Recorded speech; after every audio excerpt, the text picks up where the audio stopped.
എൻ്റെ പേര് ഗ്രീൻ ഷാർ എന്നാണ്. കൊട്ടാരത്തിലെ വലിയ ഹാളിൽ അഭിനയിച്ച ആശ്ചര്യ നാടകം എഴുതിയ കവിയും ഞാൻ തന്നെ. ഏറ്റവും പ്രശസ്തനായ തൂനുകളിലെ മഹാരാജാവെ ക്ഷമിക്കണം എന്ന് നെല്ലിടയായി വാദിച്ചുകൊണ്ട് മുന്നോട്ട് കയറാൻ ശ്രമിച്ചുകൊണ്ട് ഗ്രീൻ ഷാർ തുടർന്നു. ഇത് ശരിയാണോ? ഒരു നിമിഷം മാത്രം മതി, എനിക്ക് പറയാനുള്ളത് കേൾക്കാതെ നിങ്ങൾ എന്നെ ശിക്ഷിക്കയില്ലല്ലോ. ചുറ്റിനും മുഴങ്ങിയ ബഹളം അദ്ദേഹത്തിന്റെ ശബ്ദത്തെ പാടെ ഗ്രസിച്ചു കളഞ്ഞു. ഈജിപ്തിലെ ഡൂക്ക്, മുഴുമത്തു പിടിച്ചിരുന്ന ഗലീലയിലെ ചക്രവർത്തി എന്നിവരുമായി ക്ലോപ്പിൻ ട്രൂയിൽഫു ഒരു നിമിഷം കൂടിയാലോചന നടത്തുന്ന പോലെ തോന്നി. അതിനുശേഷം ട്രൂയിൽഫു ഒരടയാളം കാണിക്കുകയും ഡൂക്കും ചക്രവർത്തിയും ആ കപടരാജ്യത്തിലെ മറ്റു ഉയർന്ന ഉദ്യോഗസ്ഥന്മാരും അർദ്ധവൃത്താകൃതിയിൽ അദ്ദേഹത്തിന് ചുറ്റും അണിനിരക്കുകയും ചെയ്തു. ഇതിന്റെ കേന്ദ്രത്തിലാണ് ഗ്രീൻ ഷാർ നിന്നിരുന്നത്. അദ്ദേഹത്തെ ഗ്രാഹകന്മാർ ഇപ്പോഴും ബലമായി പിടിച്ചിട്ടുമുണ്ട്. ഈ വട്ടമേശയുടെ നടുവിൽ ക്ലോപ്പിൻ ട്രൂയിൽഫു ഈ സെനറ്റിലെ പ്രഭുവിനെ പോലെ, ഒരു വർഗത്തിന്റെ നേതാവിനെ പോലെ, ഈ പുരോഹിത സഭയുടെ മാർപ്പാപ്പ എന്നതുപോലെ ഒന്നാമനായി നിൽക്കുന്നു. എല്ല് തെളിഞ്ഞ കൈകൊണ്ട് വിരൂപമായ താടി തടവിയിട്ട് അവൻ ഗ്രീൻ ഷാറിനോട് പറഞ്ഞു, എടാ പുള്ളി, നിന്നെ തൂക്കിലിടാതിരിക്കാൻ ഞാൻ ഒരു കാരണവും കാണുന്നില്ല.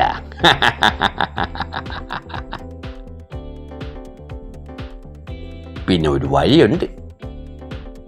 നീ ഞങ്ങളുടെ കൂട്ടത്തിൽ ചേരുമോ?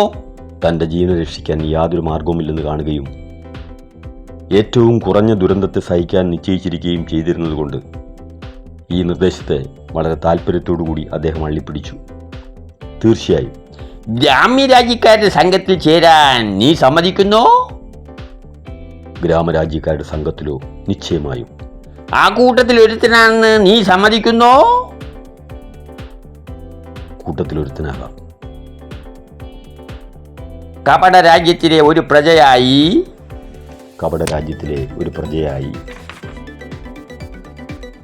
ഒരു കണ്ടിടം നിരങ്ങിയായി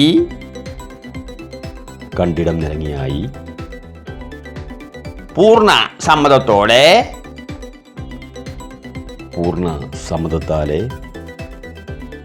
ഒരു മുന്നറിയിപ്പ്. ഇങ്ങനെ ആയാലും നിന്നെ തൂക്കിക്കൊല്ലുക തന്നെ ചെയ്യും എന്ന് തൂനുകളുടെ രാജാവ് ഒരു വികല്പവുമില്ലാതെ പറഞ്ഞു. ഗ്രീൻ ഷാർ എഴുന്നേറ്റു. അദ്ദേഹത്തെ തൂക്കിലിടാനായി അവർ ഇതിനകം പ്രതിമ മാറ്റിക്കഴിഞ്ഞിരുന്നു. തെണ്ടികൾ അദ്ദേഹത്തെ വീണ്ടും സ്റ്റൂളിൽ കയറ്റി നിർത്തി. ക്ലോപ്പിന് ഇറങ്ങി നടന്നു എന്ന് അദ്ദേഹത്തിന്റെ കഴുത്തിൽ കയറിട്ടു. എന്നിട്ട് തോളിൽ തലോടിക്കൊണ്ട് പറഞ്ഞു, നിനക്ക് ഞാൻ യാത്ര പറയുന്നു. പിശാചിന്റെയും നിന്റെയും ഭാഗ്യങ്ങൾ ഒരുമിച്ച് കിട്ടിയാലും ഇനി നിനക്ക് രക്ഷപ്പെടാൻ സാധ്യമല്ല. കപടവേഷക്കാരുടെ പൈശാചികമായ അട്ടഹാസവും ആ പോക്രിയ എടുത്ത് ഉടൻ തന്നെ തൂക്കിക്കൊന്നേക്കിൻ എന്നുള്ള ട്രൂയിൽഫുവിന്റെ കൽപ്പനയും അദ്ദേഹം കേൾക്കുകയുണ്ടായി. പുകപ്പനാന്ത്രി, നീ ആ പീഠം തൊഴിച്ചെറിയണം. ഫ്രാൻസാ ഷാൻപ്രൂനെ, നീ ഈ ഏഫിന്റെ കാല് പിടിച്ച് വലിക്കണം. ഇനിയും ഞാൻ കൈകാറ്റുന്ന മാത്രയിൽ ബെൽവിഞ്ഞെ, നീ അവന്റെ തോളത്ത് ചാടി വീഴണം. എല്ലാവരും ഒരുമിച്ച് പ്രവർത്തിച്ചു കൊള്ളണം, കേട്ടോ? ഗ്രീൻ ഷാർ നഖശികാന്തം വിറച്ചു. ശോചനീയമായ ആ കവി അടുത്തെന്താണ് സംഭവിക്കുന്നതെന്ന് ആശങ്ക കൊണ്ട് അത്യന്ത ഭയാനകമായ ഒരു നിമിഷം കഴിച്ചുകൂട്ടി. ഇതേ സമയത്ത് ക്ലോപ്പിൻ എരിയാതെ കിടന്ന ഏതാനും ചുള്ളിക്കമ്പുകൾ അശ്രദ്ധമായി കാലുകൊണ്ട് തീയിലേക്ക് തള്ളിയിട്ടു. അനന്തരം ഏതോ ആകസ്മിക ചിന്ത ഉദിച്ചിട്ടെന്ന പോലെ അവൻ ഇടയ്ക്ക് നിർത്തിയിട്ട്, ഒരു നിമിഷം ക്ഷമിക്കും, ഞാൻ മറന്നുപോയി. ഞങ്ങളുടെ ഇടയ്ക്ക് ഒരു കീഴ്നടപ്പുണ്ട്.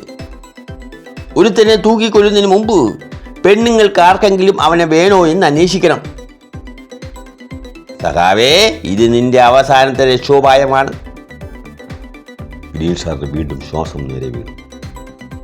കഴിഞ്ഞ അരമണിക്കൂറിനുള്ളിൽ രണ്ടാമത്തെ പ്രാവശ്യമാണ് അദ്ദേഹം പുനർജീവിക്കുന്നത്. ക്ലോപ്പിൻ വീണ്ടും ബീപ്പയുടെ മുകളിൽ കയറിയിരുന്നു. മാനുഷികളെ, ഇങ്ങോട്ട് നോക്കി. നിങ്ങളിൽ ആരെങ്കിലും ഈ പോക്രിയെ സ്വീകരിക്കാൻ ഉദ്ദേശിക്കുന്നുണ്ടോ? വരിൻ, നോക്കിൻ, ഒന്നും കൊടുക്കാതെ ഒരു ഭർത്താവിനെ കിട്ടും. ആർക്കാണ് വേണ്ടത്? ആർക്കാണ് വേണ്ടത്? ഈ ശോച്യാവസ്ഥയിൽ ഗ്രീൻ ഷാർ ആരിലും ആഗ്രഹം അങ്കുരിപ്പിച്ചതായി തോന്നിയില്ല. ആ പെൺകോലങ്ങൾ ഈ നിർദ്ദേശം സ്വീകരിക്കാൻ ഒട്ടും മനസ്സ് പ്രകടിപ്പിച്ചതുമില്ല. ആ നിർഭാഗ്യൻ അവരിൽ ഓരോരുത്തരും എനിക്ക് വേണ്ട, എനിക്ക് വേണ്ട, ഇവനെ തൂക്കിക്കൊള്ളുക, അത് ഞങ്ങൾക്കൊക്കെ കാണാൻ രസമായിരിക്കും എന്ന് പറയുന്നതാണ് കേട്ടത്. എങ്കിലും 3 പേർ അദ്ദേഹത്തെ നോക്കിക്കാണാൻ കൂട്ടത്തിൽ നിന്ന് മുന്നോട്ട് കടന്നു വരികയുണ്ടായി. നെടിയ ശരീരവും വട്ടമുഖവുമുള്ള ഒരുത്തിയാണ് ആദ്യം വന്നത്. ആ തത്വജ്ഞാനിയുടെ ദയനീയമായ കോട്ടും നൂലുപിഞ്ചിയ പുറംചട്ടയും അടുത്തിയെന്ന് കണ്ടിട്ട് തോൾ വെട്ടിച്ചുകൊണ്ട് അവളെന്തോ പെറുപെടുത്തു. എന്നിട്ട് ഗ്രീൻ ഷാറിന്റെ നേർക്ക് തിരിഞ്ഞു ചോദിച്ചു, നിങ്ങളുടെ ഉപരിവസ്ത്രം എവിടെ? കളഞ്ഞുപോയി. ഹാറ്റ്? ഇവർ പിടിച്ചു പറിച്ചെടുത്തു. ചെരുപ്പുകൾ മിക്കവാറും തേഞ്ഞു കൊള്ളരുതാത്തതായി. പണസഞ്ചിയോ? ആ കഷ്ടം, എന്റെ കയ്യിൽ ഒറ്റ ദിനിയെപ്പോലും ബാക്കിയില്ല. ഓ, എന്നാ പോയി തൂങ്ങ്. ആ സ്ത്രീ പിന്തിരിഞ്ഞു മുറുകെ നടന്നുപോയി. രണ്ടാമതായി പ്രായം ചെന്ന് ചുളിവുകൾ വീണ് കറുത്ത് ഭയങ്കരമാവണ്ണം വിരുവിയായി ഒരുത്തി. ഗ്രീൻ ഷാറിന് ഒരു പ്രദർശനം വെച്ചു. ഇവളെന്നെ വലിച്ചു കളയുമോ എന്ന് അദ്ദേഹം ഭയന്ന് വിഷമിച്ചു. ഒടുവിൽ, ഇവൻ നായികണയേക്കാൾ ചടച്ചതാണല്ലോ ഇത് സ്വയം പിറുപിറുത്തുകൊണ്ട് അവൾ മുഖം തിരിച്ചു മടങ്ങിപ്പോയി. മൂന്നാമതായി യൗവനം ആരംഭിച്ച് നവോന്മേഷവതി എന്ന് തോന്നിക്കുന്ന സാമാന്യം സുന്ദരിയായ ഒരുത്തിയാണ് വന്നത്. എന്നെ രക്ഷിക്കണേ എന്ന് പതിഞ്ഞ സ്വരത്തിൽ നമ്മുടെ കവി അവളോട് കേണപേക്ഷിച്ചു. കരുണാദ്രിയായ ദൃഷ്ടികൾ അദ്ദേഹത്തിന് മേൽ ഒരു നിമിഷം പതിച്ച ശേഷം അവൾ കുനിഞ്ഞു നിന്ന് വസ്ത്രാഞ്ചലം പിരിച്ച് ഒരു നിശ്ചയവും വരാതെ സ്വല്പനേരം അറച്ചു നിന്നു. അദ്ദേഹം അവളുടെ സകല ചേഷ്ടകളും സൂക്ഷിച്ചു നോക്കിയായിരുന്നു. അവൾ ഒടുവിൽ പറഞ്ഞു, വേണ്ട വേണ്ട, ഗില്ലോം ലാങ്ഷു എന്നെ തല്ലിക്കൊല്ലും. എന്നിട്ട് അവൾ കൂട്ടത്തിലേക്ക് മടങ്ങി. സഹാവേ, നീ ഭാഗ്യദോഷിയാണ്. ചുകപ്പൻ ആന്ത്രി, ഫ്രാൻസാ ഷാൻഫൂൺ എന്നിവർ വീണ്ടും തൂക്കുമരത്തിന് ചുറ്റും കൂടി. അതേ നിമിഷത്തിൽ ലാ എസ്മറൽദ, ലാ എസ്മറൽദ, ഗ്രീൻ ഷാർ വിറച്ചുകൊണ്ട് ആരവം പുറപ്പെട്ട വശത്തേക്ക് തിരിഞ്ഞു നോക്കി.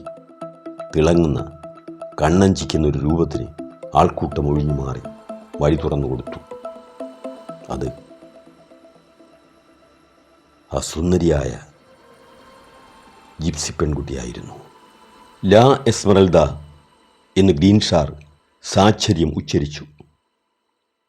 തൻ്റെ മനഃക്ഷോഭത്തിനിടയിൽ എത്ര പെട്ടെന്നാണ് മാന്ത്രികശക്തിയുള്ള ആ നാമധേയം അന്നത്തെ ചിന്നിച്ചിതറിക്കിടന്ന അനുഭവങ്ങളെ സംയോജിപ്പിച്ചത് എന്ന് അത്ഭുതപ്പെടുകയും ചെയ്തു. ഈ അസാധാരണ യുവതി അവളുടെ മോഹനതയും സൗന്ദര്യവും കൊണ്ട് അത്ഭുതാങ്കണത്തിൽ പോലും രാജാധികാരം നടത്തുന്നത് പോലെ തോന്നി. അവിടെയുള്ള സ്ത്രീ പുരുഷന്മാർ ആദരപൂർവ്വം ഒതുങ്ങി നിന്ന് അവൾക്ക് പോകാൻ വഴിയുണ്ടാക്കി. അവളെ കണ്ടപ്പോൾ മുതൽ അവരുടെ മൃഗീയ മുഖങ്ങളിൽ പോലും മൃദുലതമായ വികാരം ഉദിച്ചതുപോലെ തോന്നി. മന്നം മന്നം നടന്ന് അവൾ ആ ക്ലേശാനുഭവിയുടെ അടുത്തെത്തി. ഗ്രീൻ ഷാർ മൃതപ്രായനായി. അവൾ ഒന്നും മിണ്ടാതെ കുറെ നേരം അദ്ദേഹത്തെ നോക്കി നിന്നു. നിങ്ങൾ ഈ മനുഷ്യനെ തൂക്കിലിടാൻ പോവുകയാണോ എന്നവൾ സഗൗരവം ക്ലോപ്പിനോട് ചോദിച്ചു. അതെ സഹോദരി, നീ അവനെ നിന്റെ ഭർത്താവായി സ്വീകരിക്കുന്നില്ലെങ്കിൽ